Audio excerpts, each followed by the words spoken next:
Thank you, Chairwoman Cortez Masto, and I want to thank you for your leadership and for holding this hearing on a topic of critical importance to both of our states and really to communities across the entire western United States.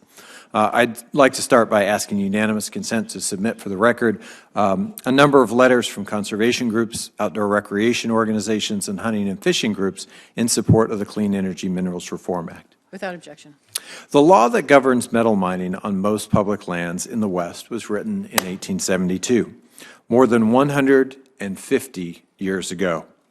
Yellowstone had been a national park for barely 2 months when the mining law was signed, and New Mexico would still be a territory for another 40 years.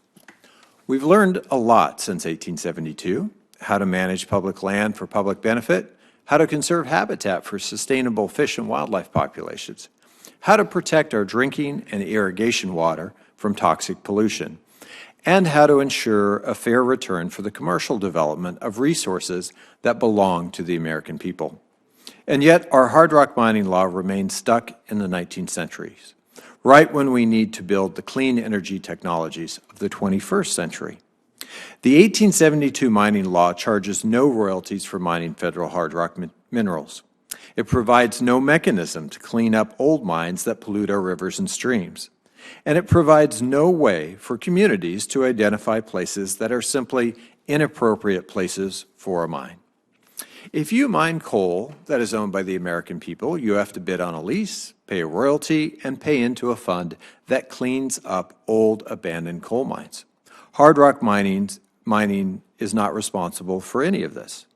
Our national forests and BLM lands are multiple use lands, and we have public planning processes that decide what activities will happen on which parcel of public land.